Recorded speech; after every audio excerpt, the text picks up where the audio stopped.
दर्दनाक खबर से करते हैं। बाड़मेर के पचपदरा थाना इलाके में आज बस और ट्रेलर की जोरदार टक्कर के बाद बस में भीषण आग लग गई। इस आग में जलने से बस सवार 12 लोगों की मौत हो गई, जबकि कई लोग घायल बताए जा रहे हैं। जानकारी के मुताबिक हादसा जोधपुर हाईवे पर भांडियावास के पास हुआ। हादसे के बाद बस में 2 दर्जन सवारियां मौजूद थीं। स्थानीय लोगों ने हादसे के तुरंत बाद बस में मौजूद सवारियों को बाहर निकालने का काम शुरू किया। घटना की सूचना पर दमकल भी मौके पर पहुंची और आग पर काबू पाया गया। हादसे की सूचना पर मंत्री सुखराम बिश्नोई, विधायक मदन प्रजापत, जिला कलेक्टर लोकबंधु, एसपी दीपक भार्गव भी पहुंचे। हादसे के बाद हाईवे पर लंबा जाम लग गया और रफ्तार का कहर यहां पर देखने को मिला है।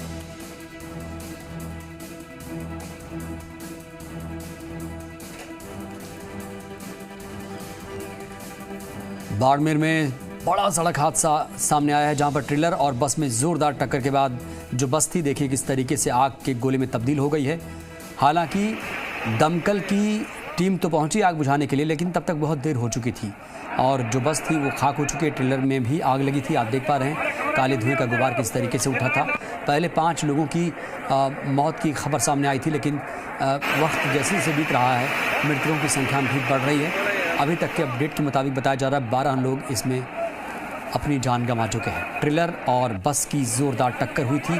पचपदरा से ये दर्दनाक खबर आप तक पहुंचा रहे हैं, जहां पर बड़ा सड़क हादसा सामने आया है। और ज़्यादा जानकारी के साथ हमारे संवाददाता भूपेश आचार्य जुड़े हैं। भूपेश, बताइए इस वक्त की क्या ताज़ा अपडेट? जी बिल्कुल दिन, जैसा कि हम शुरू से इसको कह रहे थे कि मरने वालों की संख्या बढ़ेगी और वो बढ़ के 12 तक पहुंच चुकी है। इस 12 में सबसे दुखद बात है, एक मासूम बच्चे की भी मौत हो चुकी है। और इस बात की पुष्टि बाड़मेर के जिला प्रशासन, बाड़मेर के एसपी दीपक भार्गव कर चुके हैं कि 12 लोगों की मौत हो चुकी है। और अब इनके पास सबसे बड़ा जो चैलेंज है वो ये है कि क्योंकि शवों की शिनाख्त करना अपने आप में बहुत बड़ा टास्क होगा, क्योंकि एक प्राइवेट बस थी, इसमें किसी भी तरीके का, वैसे कोई आमतौर पर अपन देखते हैं कि किसी तरीके का कोई रिकॉर्ड नहीं रहता है, सारी चीजें उस हिसाब से वो रिकॉर्ड नहीं होता था। किसकी बात हुई है, क्या हुआ है, इन तमाम चीजों की जानकारी के लिए प्रशासन को बहुत जद्दोजहद करनी पड़ेगी। जब तक कोई परिजन निकल के सामने नहीं आएगा कि हमारा परिवार का सदस्य इस बस में गया था और वो नहीं मिला है, तो उसकी जांच की जाएगी। जो अभी एक सूचना निकल के और आ रही हुई है कि इसको हायर सेंटर यानी कि जोधपुर भेजा जाएगा। सभी शवों को वहां पे इनकी विस्तार रिपोर्ट कराई जाएगी, ताकि किसी जो भी परिजन इस बात को क्लेम करेगा कि हमारा परिजन था, तो उसको उससे कनेक्ट करके उससे आइडेंटिफाइड किया जाएगा कि इस मृतक का नाम ये था, यहाँ का निवासी था। इन तमाम बातों को लेकर प्रशासन के बाद साथ ही साथ ये मिली है कि बस की ऑपरेशन लगभग खत्म होने पे है और बस पे काबू पा लिया गया है, हाईवे को सुचारू कर दिया गया है। लेकिन अब जो चैलेंज है वो उससे बड़ा है कि किन शवों को आइडेंटिफिकेशन करनी, इनका नाम पता और सभी तरीके की जानकारी, जिनकी मौत हुई उनके परिजनों को सूचना देना। इन तमाम बातों को लेकर प्रशासन की जद्दोजहद अब शुरू हो चुकी है। शवों को धीरे धीरे जोधपुर की तरफ भिजवाया जा रहा है। जी भूपेश, बहुत ही दर्दनाक ये हादसा है, हर किसी की आंखें नम हैं।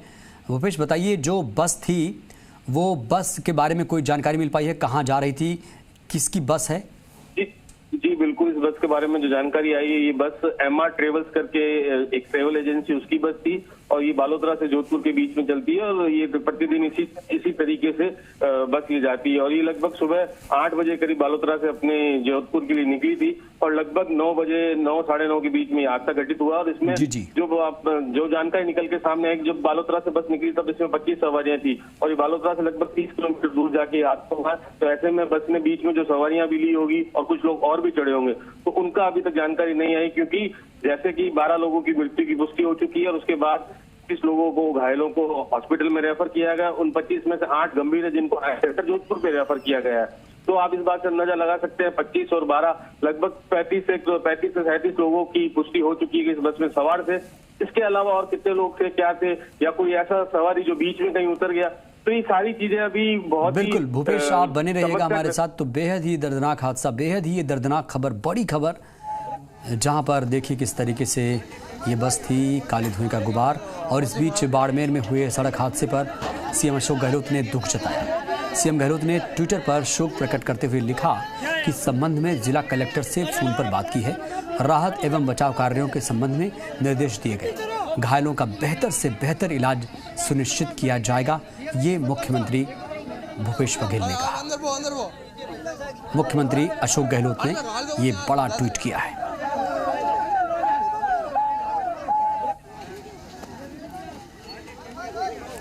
और हमारे संवाददाता ज़्यादा जानकारी के साथ अरुण हर्ष भी जुड़े हुए हैं।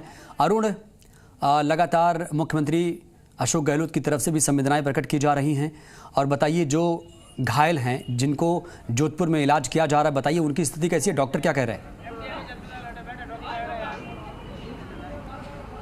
बिल्कुल कमरुद्दीन, मैं बता दूं इस वक्त हम जोधपुर के मथुरादास माथुर अस्पताल में खड़े हैं, जहां पर अभी एक एम्बुलेंस बालोतरा से आई जिसमें से 2 मरीजों को लाया गया और इमरजेंसी में उनका इलाज चल रहा है ट्रॉमा सेंटर में, जहां डॉक्टर विकास राजप्रीत और जो अस्पताल सुपरिटेंडेंट है MK आसिरी, उनकी देखरेख में ये इलाज चल रहा है। लेकिन कह सकते हैं जिस तरह से दर्दनाक हादसा हुआ, बड़ा ही भयभीत और जो डरावना हादसा, जिस तरह से आग लगी और जिस तरह से विजुअल्स सामने आए, वो बताते हैं कि कितनी बड़ी दुर्घटना हुई और 12 लोगों की मौत होना वाकई चिंता का विषय है। और साथ ही साथ प्रशासन पर भी कई सवाल खड़े होते हैं कि जिस तरह से ये हाईवे पे गाड़ियां चलती हैं, उनको लगाम लगाने, अंकुश लगाने के लिए प्रशासन कभी भी कार्रवाई नहीं करता, और यही कारण है आए दिन हादसे देखने को मिलते हैं। अगर बात करें कल जोधपुर की, जिस तरह से ऑडी ने कई लोगों को कुचला था, करीब 9 लोग घायल हुए थे, और बात करें आज के हादसे की तो जिस तरह से 12 लोगों की मौत हुई है, तो कई सवाल प्रशासन पे खड़े होते हैं। स्पीड गवर्नर लगाने की जो बात कागजों में कही जाती है, वो स्पीड गवर्नर किसी गाड़ियों में लगाए हुए नजर नहीं आते।